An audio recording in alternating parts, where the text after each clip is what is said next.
My best friend told me she'd help me get over my ex by pretending to be my date, but now I'm hooked. It started with an Instagram post. Sarah, my ex, had uploaded a picture with her new boyfriend, smiling like they were straight out of a rom-com. For a second, I thought I could handle it. I'd been telling myself I was over her, but that photo felt like a sucker punch straight to the chest.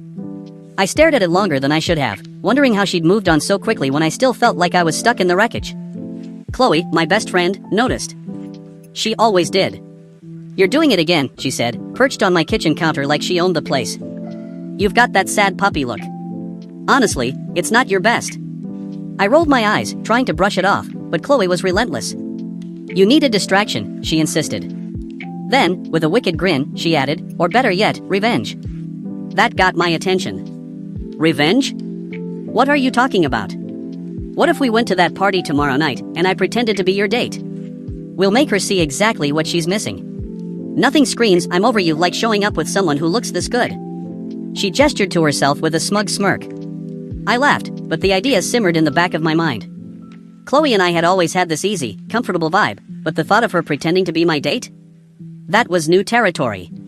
Dangerous, even. Yet, it also seemed like the perfect way to show Sarah she wasn't living rent-free in my head anymore. Fine, I finally agreed. But if we do this, we're going all in. The next night, Chloe didn't just show up. She arrived in a red dress that hugged her in all the right places, her hair cascading in waves down her back. She looked, well, not like my best friend. I felt a knot form in my stomach the second I saw her, but I pushed it aside. This was for show, I reminded myself. A performance. As soon as we walked into the party, Chloe slipped her arm through mine, leaning in like we'd done this 1,000 times before. It felt natural, which was weird, considering how fake it was supposed to be. Sarah was there, of course, and the moment she saw us, her eyes narrowed. Mission accomplished, I thought. Chloe was doing her part perfectly, laughing at my jokes, whispering in my ear, giving me these little glances that sent shivers down my spine. I was playing along, but somewhere in the middle of it, I stopped acting. The way Chloe fit against me, the warmth of her hand in mine, it felt right in a way I wasn't expecting.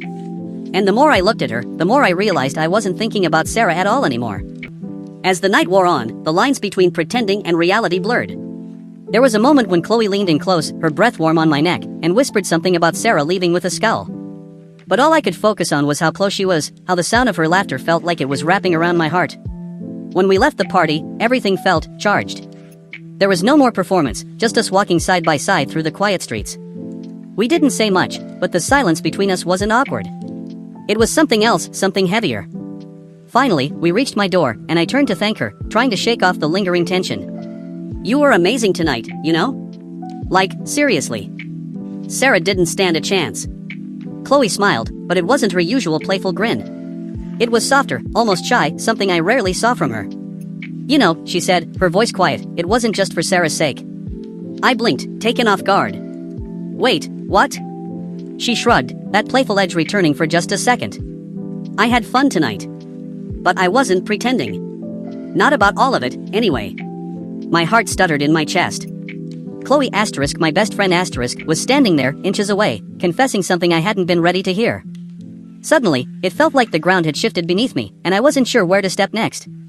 "You're serious?" I asked, my voice barely above a whisper. Chloe didn't say anything, she didn't need to. The look in her eyes said it all. Before I could stop myself, I reached out, pulling her closer. Her hand slid up my arms, and when our lips finally met, it was like the final piece of the puzzle snapping into place. This wasn't about Sarah anymore. It hadn't been for a while.